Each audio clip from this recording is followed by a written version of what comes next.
other USEDs throughout the U.S. We serve the North Dakota disability community by providing training, technical assistance, services, and information. We have approximately 15 to 20 projects at NDCPD that cover a range of topics connected to disabilities, employment, housing, education, and early intervention, to name a few. We're also excited to announce that this is NDCPD's 35th anniversary. More to come on that throughout the year. You can check us out at www.ndcpd.org. Today is the fourth webinar in a series of 5. NDCPD is hosting today's event as an informational exchange on specific disability topics. With this event, we hope to build a community of individuals and agencies with a common interest in disabilities. We're excited for today's event and hope you enjoy today's presentation. We have a couple housekeeping notes. So we will be recording today's event, and the recordings will eventually be available on our website.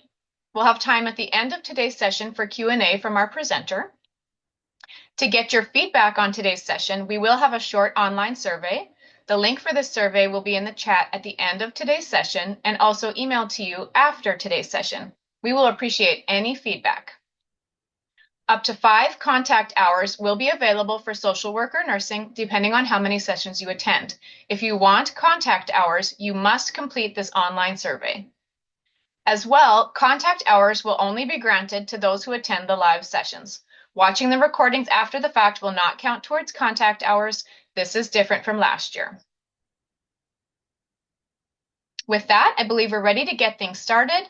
Today's webinar is titled Ethical Foundations of Professionalism and Wellbeing. Today's presenter is Kristen Fisher, an independent consultant with a master's in social work. She's worked as a medical social worker for 25 years and brings to the table a wide variety of experiences and perspectives that serve patients, healthcare professionals, and her community. And now we will turn the attention over to our guest speaker. Welcome, Kristen. Thank you so much, everyone. I'm going to attempt to share my screen. And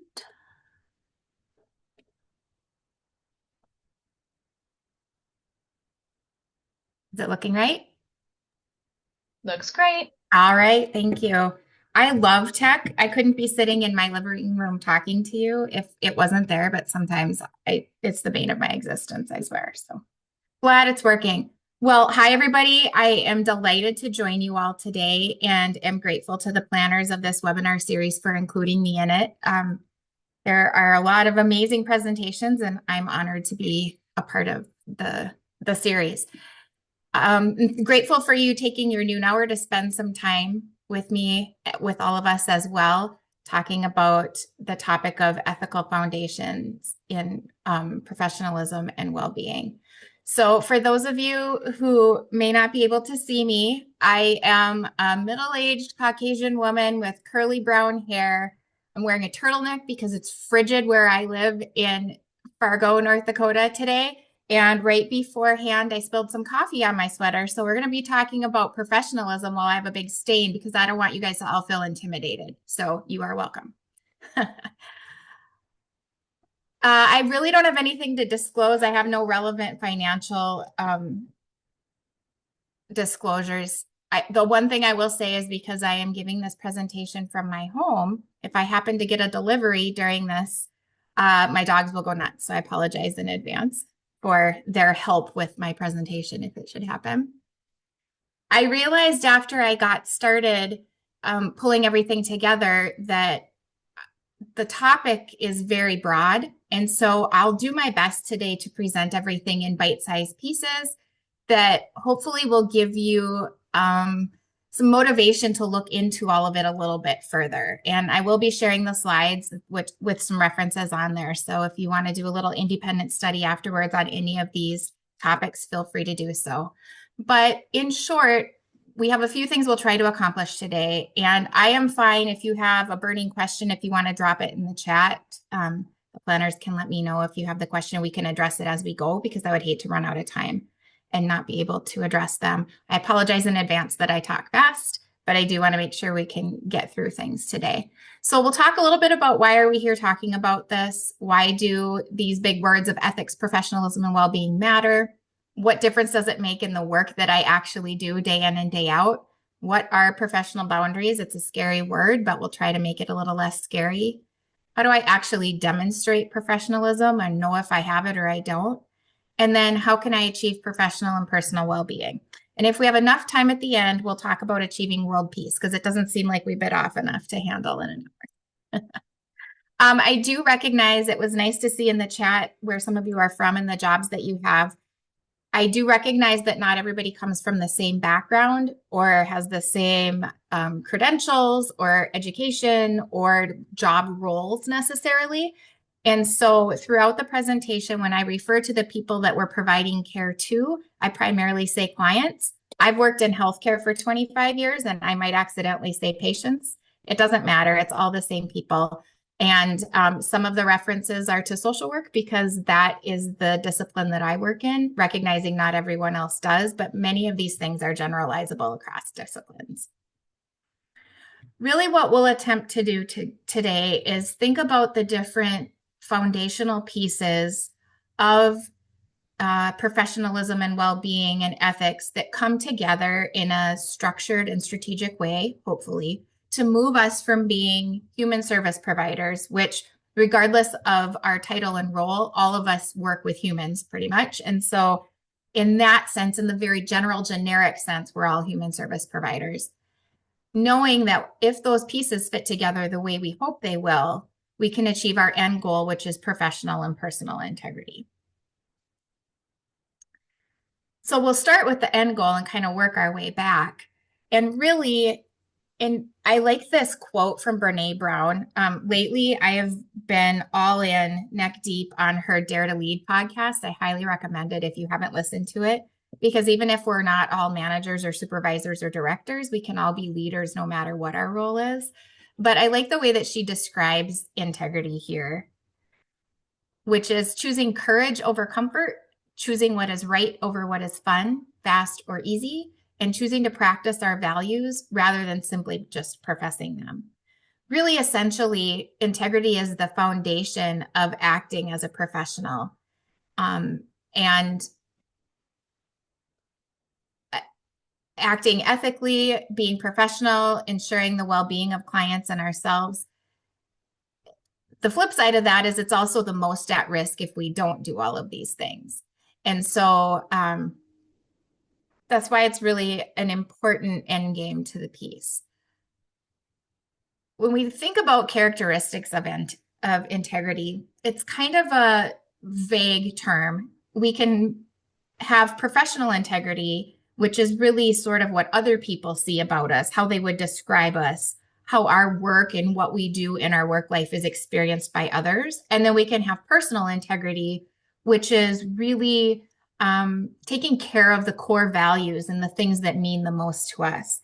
And when issues arise in the workplace or in the work that we do, both professional and personal integrity can be threatened. But it includes, doing the right thing, even if it's hard or even if nobody's watching, doing it because it's the right thing to do. And includes honesty, accountability, consistency, reliability, fairness. Really, it's operationalized into the things that you hold yourself accountable for at the end of the day. I'm going to set the stage a little bit for sort of the three main components of our discussion, ethics, professionalism, and well-being with some thoughts to sort of get you in the mindset of thinking about them. A perspective on ethics, we'll talk a little bit more in a few minutes about the principles of ethics, which most people are probably familiar with if you've ever taken a course that included ethics in it. But I want you to think a little bit about the ethics of care, which is a theory created to explain how individuals who are vulnerable should be helped to make decisions. And almost exclusively, in almost all of the settings we all work, we're probably working with people who are vulnerable in some way. They may be vulnerable because they don't have the capacity to make their own decisions. They may be children. They may be people who have healthcare issues that make them vulnerable to their own health as well as to the healthcare system. Lots of different ways that people can be vulnerable, but this is where our intersection lies with them. And it recognizes that human dependence on others is universal. And that requires us to care for each other, which is where we find ourselves in the work that we do. Professionalism is also kind of a broad, vague term. And I really like this discussion of it because it's hard to just describe it. Nothing, when I looked it up, nothing succinctly describes it. It's always a pretty long definition because there's so many things that go into it. But it really comes down to that you don't know what you've got till it's gone, and you don't know what professionalism is until you run across someone who isn't acting professionally, right? And so this quote is interesting to me. It's in reference to like medical students and people that work in the medical field, but I think that it's really applicable to all, that it remains vague because it bridges two quantities that don't seem like they're connected. This evidence-based rational science in the sense of healthcare, but really, you know, the basic fundamental logistics of the work that we do. And then the fact that we are interacting with emotional psychosocial beings as a part of our work. And so this notion of professionalism is really hardwired. We don't usually notice it unless it falls short. And then we really, really notice it. And people or behaviors are labeled as unprofessional. And then finally, moving to the concept of well-being. The reason it matters, we talk about it a lot. You hear about it a lot. You've probably had it as part of some trainings in your workplace, or maybe even some benefits that are offered to you in your workplace. But what we know, evidence shows that 30% of Americans feel stressed from work-related issues, and over 40% are stressed from personal issues. And if you put that together, we're all really pretty darn stressed. But there's this dynamic cause and effect and interplay between health, well-being, and work, where if you have health issues, that can detract from your workplace excellence. And if work is stressful, that can deteriorate your health, and it can become sort of a vicious cycle. So it really is important to pay attention to our well-being, because not only is it what allows us to keep doing what we love and enjoy doing, but it's really sort of a canary in the coal mine for other things that might be happening within us or in our workplace.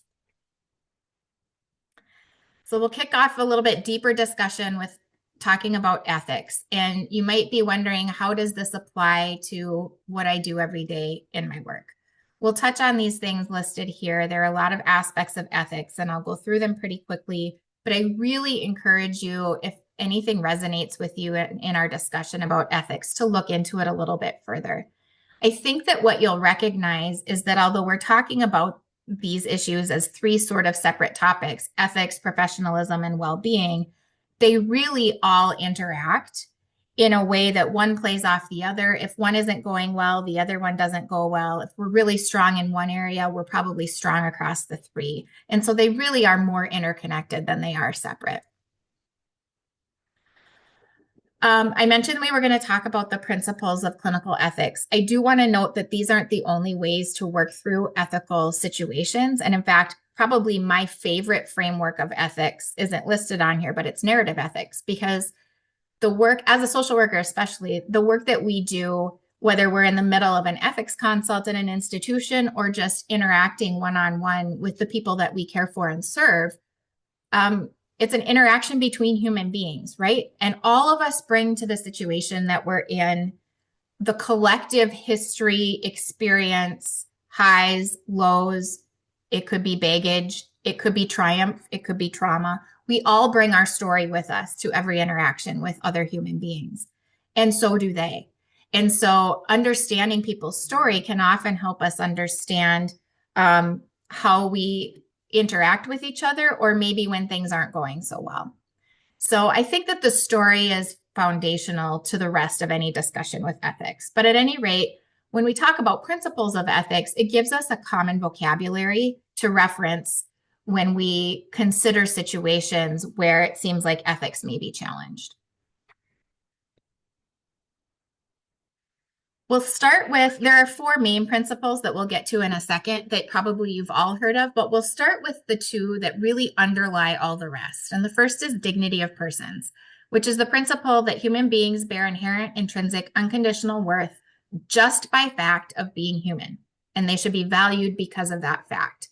All persons should be treated with respect, simply because they are persons. Doesn't matter how much they earn. It doesn't matter what kind of insurance they have. It doesn't matter what they have achieved or what their challenges might be. Basic human need that is essential for promoting health and well-being is to be treated with dignity and deep respect. And this is foundational for all, but especially when we're working with people who have diminished capacity and maybe often don't have a voice in their own lives or in their own care or decisions. We need to remember that they still have dignity, even if they can't participate in the higher level portions of decisions in their lives. Going along with that is the respect for diversity and varying perspectives. And one of the things we need to remember, and again, I'm talking about healthcare, but this is true in any care sort of setting, is that different cultures approach healthcare and decision-making differently. And so we need to recognize that that is the case because often in our Western world, specifically, we go into interactions with people, especially when decisions need to be made, really promoting autonomy and someone's ability to make their own decisions, even if those decisions would be different than what we would make for ourselves. That's really a hallmark of life in the world that we live in here in the Western world. And when autonomy gets challenged, that's when people kind of start to fuss a little bit.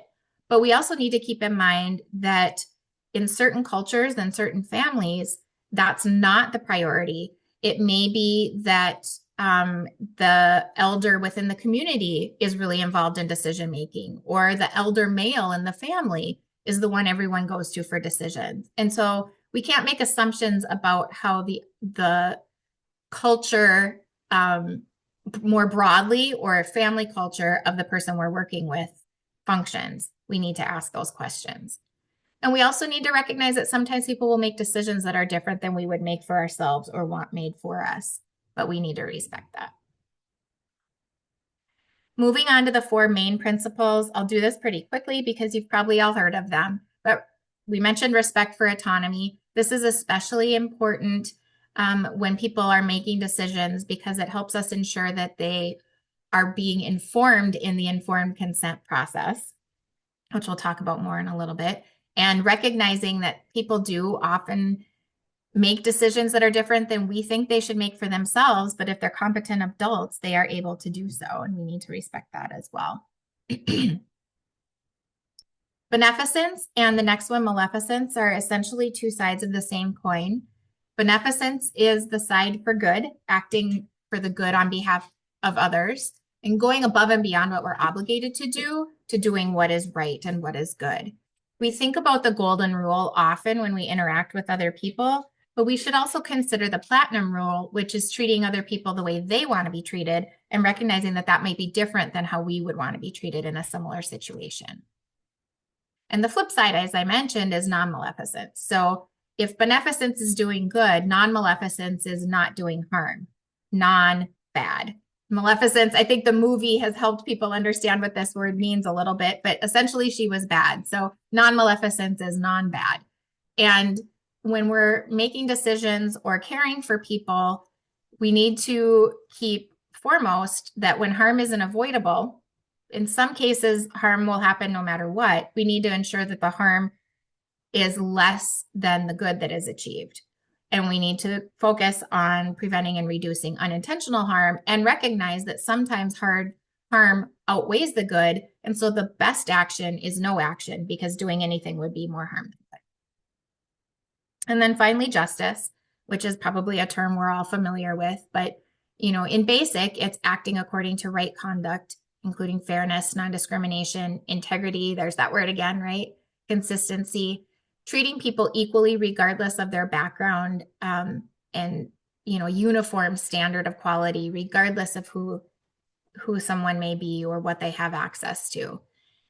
And when we feel like justice isn't being served in a particular situation, I had a mentor who always reminds us that justice is best argued in the public square, meaning that if one patient seems to have access to or benefit from a lot of things that the person in the bed next to them doesn't, making decisions on who gets what between the two of them is not justice. Those conversations need to be happening in public, on the news, or obviously with confidentiality in mind.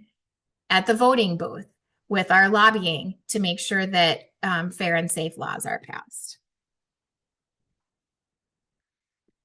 Many of us who work in a discipline that requires licensure or certification have a code of ethics that we answer to. That's true for the nursing profession, social work, physicians, a lot of the therapies. Many of us have codes of ethics that are part of our licensure process, and we need to speak to how we have practiced within those codes of ethics. Sorry about that. When we renew our licensure. This example is the social work code of ethics. That's the one that I operate under and am most familiar with. Really, they are all fairly similar. Think of this as a guidepost. So even if you do not operate under the NASW social work code of ethics, or any for that matter, if you're not in a licensed position, if you're still providing care to another human, these are good values to practice under, regardless of what the requirements are for your position.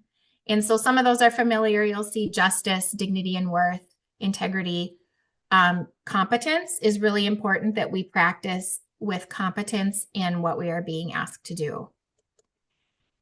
And so how do these principles and the codes translate into us providing care to people that we are responsible for?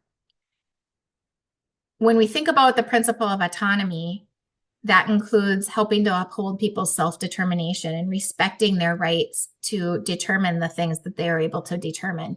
Keeping in mind, sometimes people don't have the capacity to make really difficult decisions for themselves, such as if they're going to pursue a medical treatment or not, but they can choose what they'd rather have for lunch, and they can still be involved in decision-making in some of those ways.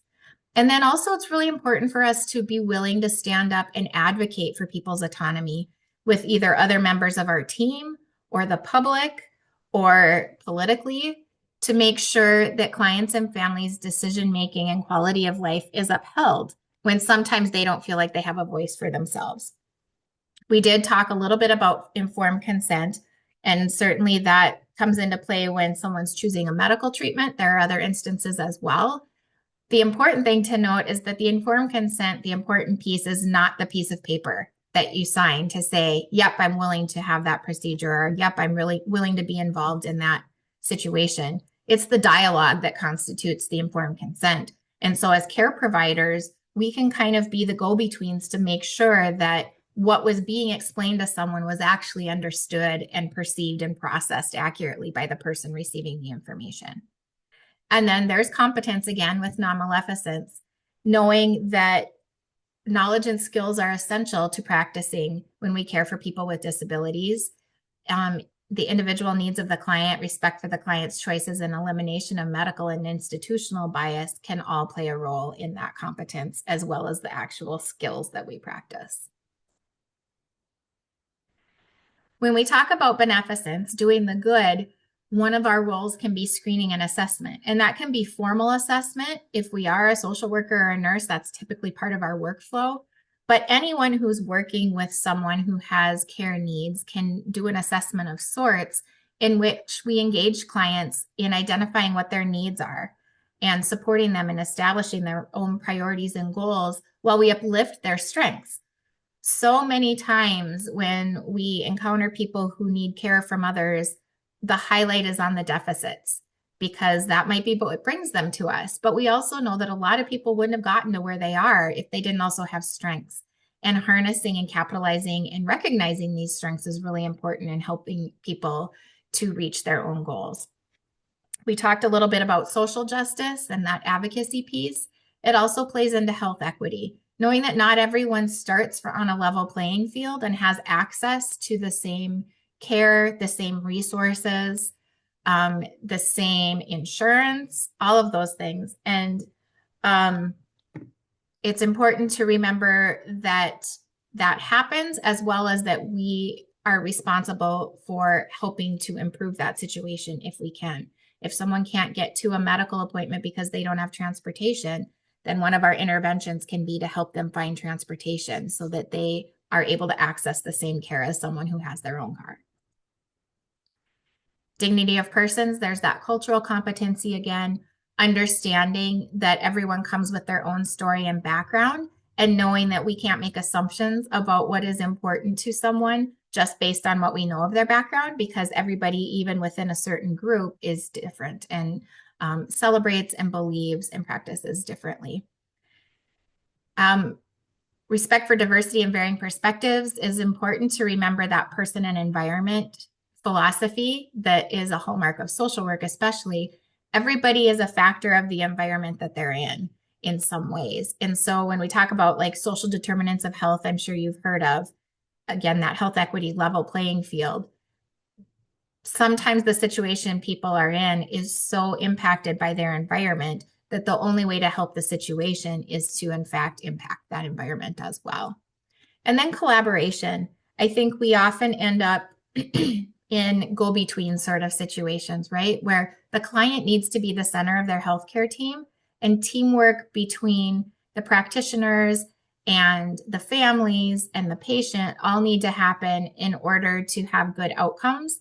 We can really play crucial roles in fostering that, and especially the communication and making sure all voices are heard. So that's a really quick and dirty overview of how the basic ethical principles can actually apply in the work that we all do. Whether we recognize that that's happening or not, it can become part of our core practice. I really do want to highlight this aspect of ethics because I think that it's something that all of us who work in the human services field are really at risk for experiencing. As we talk about it, I would imagine you'll realize you have experienced it at some point, but maybe didn't have a word for it. And so I'd like to talk a little bit about moral distress so that we can learn to navigate it a little bit and hopefully work through it. In a nutshell, moral distress is when you know the right course of action, you've determined what the right thing is to do, but you can't take it for some reason. Some sort of constraint gets in your way. That constraint could be an external one, like the policies of your organization don't allow you to do what feels right. It could be an internal one. What you're being asked to do doesn't fit with your own personal values and beliefs. It's that tension that arises when you feel like you know what you should do, but you can't do it, and then you kind of feel stuck. It can happen when there's competing and conflicting expectations. Maybe the client or family you're working with expects or wants one thing from you, but your organization says, I'm sorry, you only have 20 hours a week to work with that client because we have so many others. I can't have you staying longer, even though they need you. Or if there's an obvious elephant in the room of our workplace that things aren't going well, they don't feel like we're doing the right things that we should be doing for our clients, but nobody's really talking about it and it's not being addressed. And sometimes we can fall into that space where we feel like no matter what we do, we lose or fail, because if we satisfy one expectation, then we're failing the others and we just kind of feel stuck. Why is this important? Because it has consequences. If you're experiencing moral distress, that feeling of not being able to do what's right and that conflict of your values, you can experience what we typically think of in psychological distress as well. Burnout, stress, compassion fatigue, all those words we have for the work that we do when we get to that point where we're just not sure anymore. They can definitely be impacted by experience of moral distress. It can lead to feeling powerless and hopeless, but ultimately the biggest risk is to a loss of integrity, which is why I want to make sure that we chat about it. Because if integrity is fundamental to well-being and the ethics of the situations that we're working in lend us to losing our integrity, we're really in trouble, and we need to be able to recognize that. Additionally, moral distress doesn't tend to happen in isolation. And so if one person is experiencing distress about, say, caseload, chances are really good that so is somebody else, probably multiple people in your workplace. And the reason that moral distress even came into our vocabulary and became something that people study is that researchers were recognizing that nurses specifically were leaving the field, not just their jobs, but the field in high numbers. And this was 30 plus years ago. And it had to have been more than just that they were overworked and tired. And what they recognized was that this underlying moral component that stacks up And if you don't deal with it from one situation, it carries over into the next, got to the point where people just couldn't do it anymore. What can happen when that's going on is it can cause conflict among staff. We're not our best selves when we're feeling this sort of tension and stress. And it can reduce the physical and emotional energy that we have to address our clients' needs, which can impact safety and productivity. And ultimately, it can impact the quality of care. So when I'm talking to leaders, especially in healthcare settings, but in any sort of service setting, about why is it important to pay attention to this, there is a direct correlation between the health and the well-being of your staff and the quality outcomes of your patients or your clients. And if we want to increase one, we probably need to increase the other, or at least be aware that it is at risk of decrease. That's all pretty depressing, and I understand that. And there are risks if the moral distress piles up and we don't deal with it. But the good news is that we can deal with it. We just have to recognize that it's possible. And the first step to that is recognizing that it's happening. Research shows that a fundamental factor in reducing moral distress is, in fact, naming it when it's happening. It's not something that we carry with us but don't talk about. It's not something that we whisper to each other about but don't bring to the larger group. When we have created and cultivated a working environment where we can say, hey, something's not right here, it really feels like we need to talk about it, and exhibit that moral courage to speak up, that in and of itself spreads the distress out and deflates its power.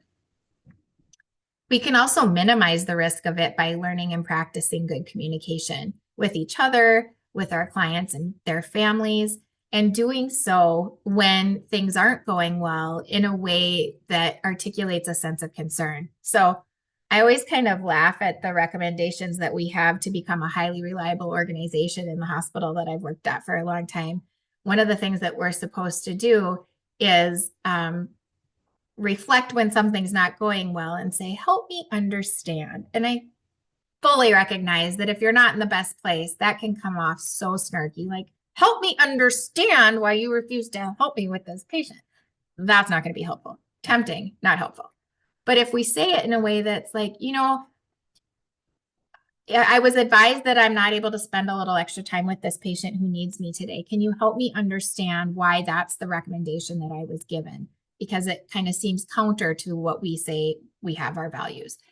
What can come of that is that whoever you ask that question of can explain, well, this is why. And then you might, in fact, end up understanding, and it might diffuse some of that sense of moral distress. Or in the course of the conversation, the person you ask can say, gosh, you know what? I hadn't thought about it that way. Thank you for bringing that to my attention. Let's see what we can do to make this right. And either way, approaching it in that way can help to diffuse the situation and help you move on in a healthy way. We need to work to create an environment where we support one another and this moral community that's not just a group of people that occupy different roles in silos, but it's like a systemic culture of the place that we are. And it's very helpful if this comes from the top down, but it doesn't have to. It can be organic. Like I mentioned, you don't have to be in charge to be a leader. And this is a way that all of us can lead in our organizations to say, hey, something's not going well. I really feel like we need to talk about it. And we need to create a space where we can safely talk about things when they're not going well. And then just understanding that we work with humans. We're humans who work with humans in really difficult situations. And so ethical issues and moral distress will happen. It's not a failure of anybody if it does happen. We just have to have a plan for how to deal with it quickly and in a healthy way so that it doesn't carry over. We'll shift a little bit to elements of professionalism in the workplace. And I would just ask you to carry with you into this next section what we just learned about ethics, the principles, and how we apply them.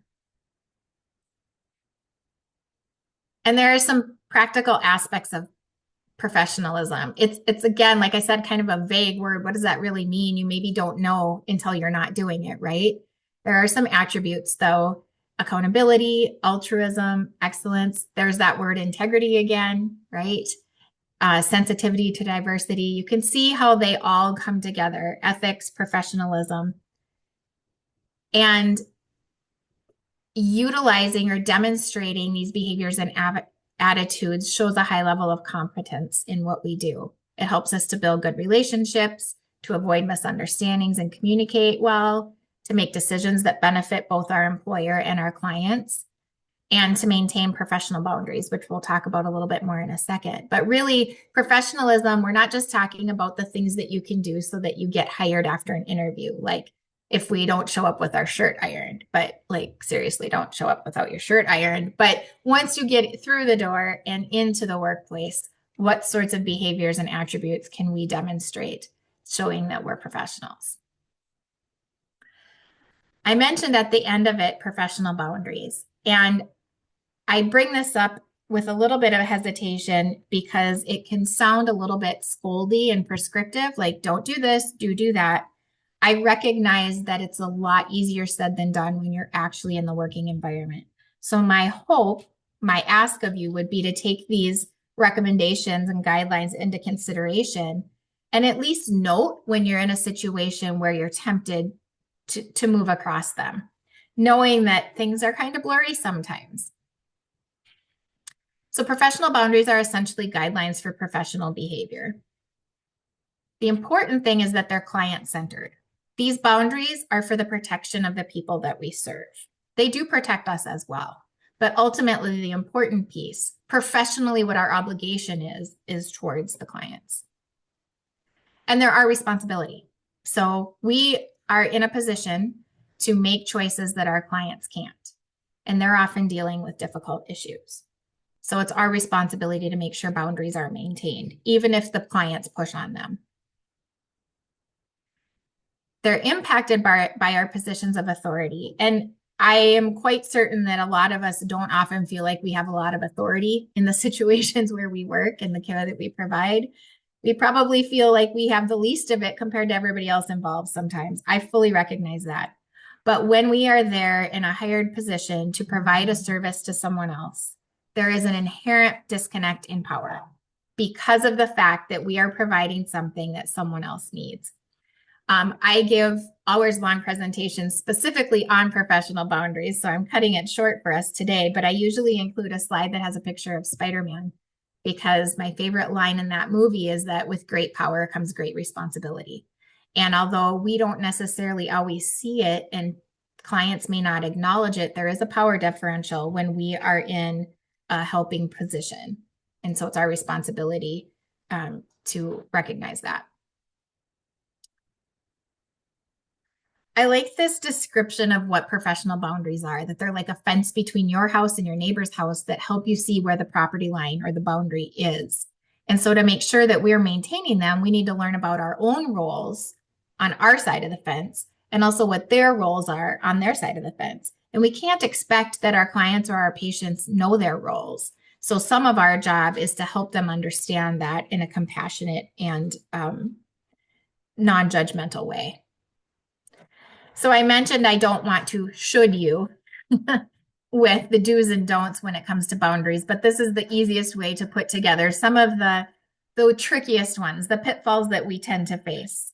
So in a nutshell, some of the do's, rules of thumb or finger, as it were, is to treat clients with dignity and respect. I mean, that's kind of a no-brainer, right? But we need to keep it top of mind. Politely declining any offer of gifts, goods, or services. That can get tricky. I fully acknowledge. I had a patient at one point who his cultural practice was to bring a sweet treat to someone who did something kind for them. And it was incredibly offensive to him when we did not accept it. So what we learned to do is accept it on behalf of our entire group. And then we put the sweets in the break room. So there are ways to work through these things. But if you remember that the rule of thumb is to not do that, then we can help with some of those blurred boundaries. It's imperative. It's important to make general, pleasant conversation with your clients and their families. We don't want to get to the point where we are disclosing too much personal information about ourselves and that we keep it at a professional level. And I get it. Again, it's easy when we spend, especially if we're in a situation where we spend hours and hours, day after day, week after week with the same people, it's easy to start to think of them like friends or family. And I guarantee that they start to think of us that way. I've worked adjacent to for a lot of years dialysis units. So I've worked in a kidney transplant program. And the patients that I get that come to us from their units say, I'm a little upset about leaving them when I have my transplant because they're like my family. Functionally, sometimes we serve that role, but we have to remember that it's on us to maintain that professional level, to keep their information confidential. And then you can see they're protecting your privacy on social media. This is a tricky one. Not everybody feels comfortable with it, but it's really imperative to remember that once something's out there, you can't get it back. And one of the best things we can do for ourselves professionally and our own well-being is to really keep an eye on what our digital footprint is and who we let into that world. I would venture to guess that many of you work in a setting that does actually have guidelines about social media use. If they don't, they maybe should, but if you haven't heard about that in your agency or your organization or your health setting, ask about it, because they might have guidelines about what you can share from the perspective of the employer, but also what you do to protect yourself. Quickly moving through the flip side of those, the don'ts. Try not to participate in dual relationships with clients and families. A dual relationship is when you have a professional and a personal relationship with them. This is hard if you work in a setting where, like maybe it's a small town and you knew someone before they became your client, or they're your client, but you also go to the same church and you end up at the same restaurant because there's only two options. I understand that it's easier said than done. In those cases, we just still need to remember that there is an essential power differential and try to keep that in mind. Providing goods and services is kind of the flip side of accepting them. We talked about disclosing information. Talking with other clients about other clients or staff members, we can't air our dirty laundry about the place we work with our clients. It doesn't make them feel safe when they hear that gossip, even if they think it's kind of fun. We need to be careful about promoting our own personal beliefs, which is hard because often our clients and patients will do so for us. And date, flirt, engage in sexual innuendo or activity, like just don't. Just the bottom line is don't. There's all kinds of reasons not to do that. You've probably learned that in your workplace. Nothing good can come of that, especially if you're still in the client and caregiver relationship. But life happens, and fully recognize that. And sometimes things start to happen without our recognition of it or without our control. So if you get in a situation where you're sensing that the boundaries are becoming blurred, don't just sweep it under the rug and hope it'll go away. Don't just cross your fingers and say, I hope nobody finds out about this because I'm kind of embarrassed I let it get to this point. Please, please seek out guidance from your supervisor or a mentor or someone that you trust in your organization. And if you're not sure, ask yourself, will this intervention be of benefit to the client, or does it satisfy a need in myself? Why am I disclosing this information about myself? Is it because I need to vent and I need some therapy?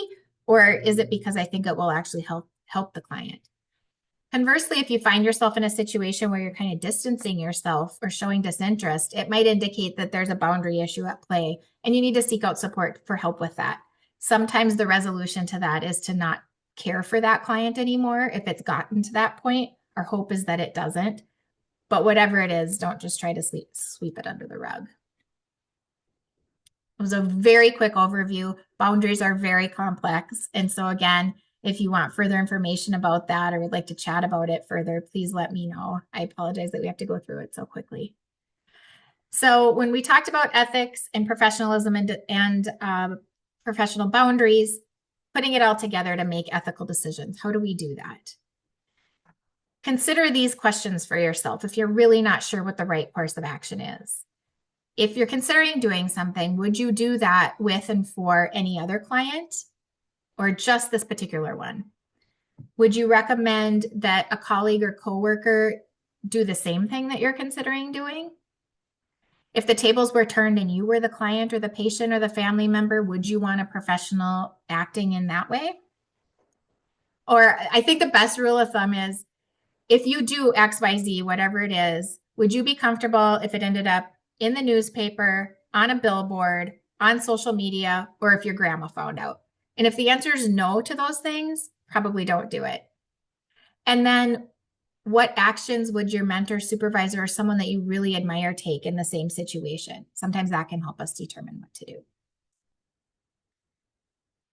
So transitioning a little bit to how does all these ethical issues translate into well-being, we know that there are ethical aspects that can impact well-being, especially in our workplaces.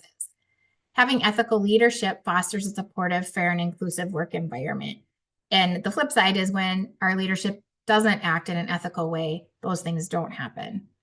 It's important to leaders and workplaces and culture within the workplace to address the stigma surrounding mental health, because we know that that's crucial for promoting well-being. And if people can't be honest about their mental health concerns and needs, then there's a real disconnect.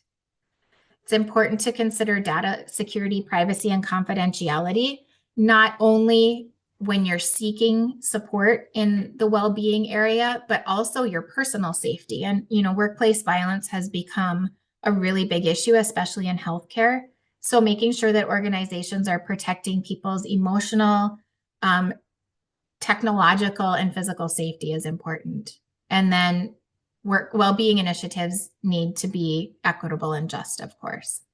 We know that when people feel supported and empowered to prioritize their well-being, they act in a more ethical way because you have the brain power and the bandwidth to do what needs to be done rather than just getting through the day. Remember when we talked about moral distress and what it can do to your productivity and to the team? When you're in a better place, you make better decisions, you work better together, the quality of your work is better.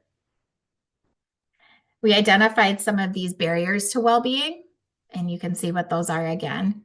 And then there are 6 steps here to improve well-being. I'm only going to focus on one of them, and you can flip through the rest when you get the slides because they're sort of self-explanatory. But I think that this one is really key, and it's one that we overlook. And that's considering who someone else might be in your workplace or a professional peer. Maybe they do the same kind of work that you do, but not in your own work environment, or a formal mentor that you can check in with regularly and make a plan to check in with them, and then hold yourselves accountable to doing so. And then be open and honest with them about how you're doing. And just a little anecdote about this. I don't know how many of you worked through the pandemic in the environments you're in now or in a different environment. I was in a hospital setting during that time. And especially during the summer of 2020, it was wild. We were all doing jobs that weren't our jobs. The hospital was overflowing. It was panic mode, crisis mode every single day. And we would have these town halls once a week where our administrators would be like, okay, let's come together, center ourselves, figure out what we need to do. And one day, as one of the psychologists was giving a presentation, and he suggested that we all find a buddy, and that this buddy is someone you check in with and whatever. And we're all remote, of course. And so my coworker, who is also watching this, she works in a different department. She messaged me and she said, I'll be your buddy on one condition.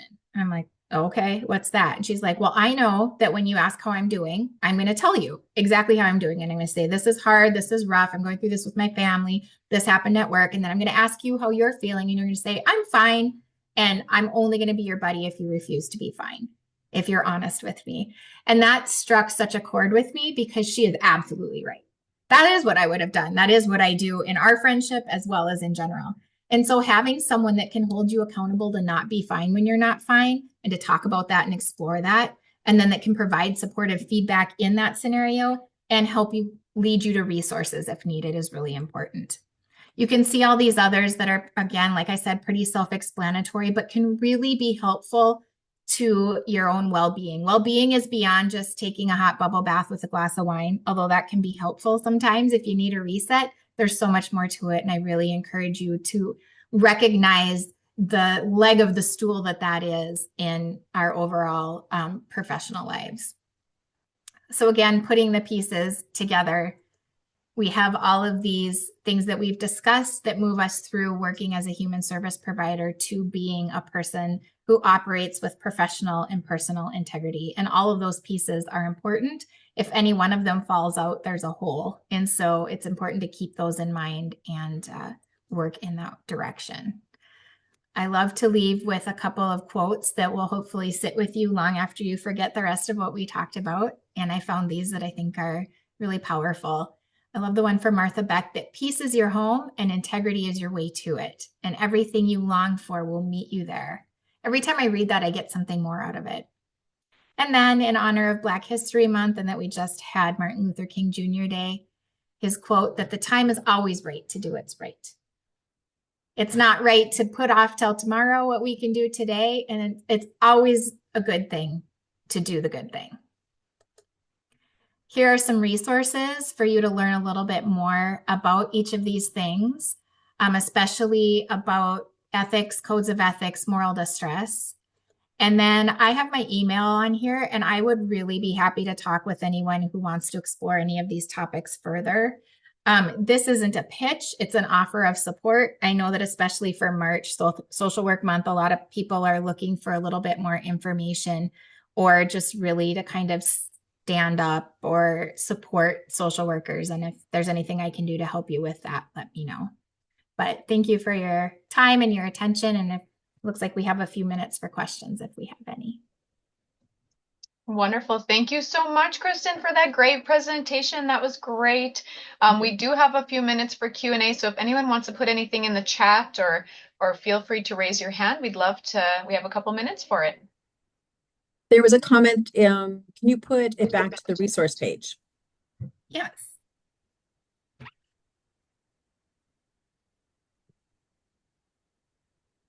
Kristen, you mentioned that you share, excuse me, share your email. Do you mind if I put that in the chat? No, not a bit. Go ahead. Okay, thank you. Also, if you are either doing a paper or taking a class or teaching a class, some of these ethics education resources are really helpful with case studies and such. Or if you have like a journal club where you work or an ethics group where you work, these are good starting points for discussions among your team.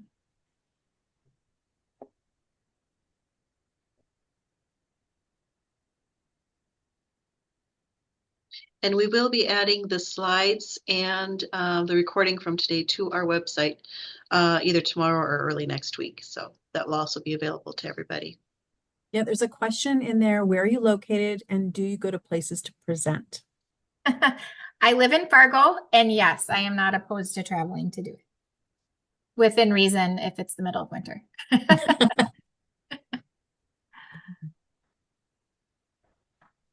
And there is your website as well in the Yes. chat.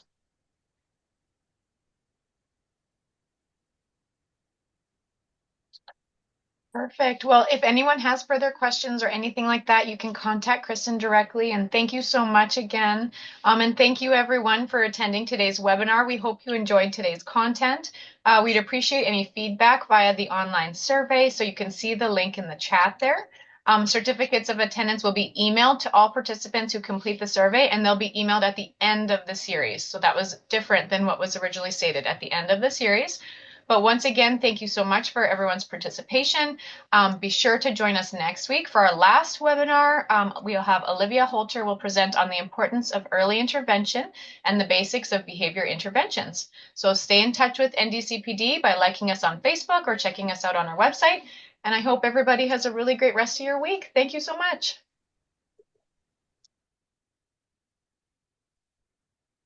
Thanks, Kristen.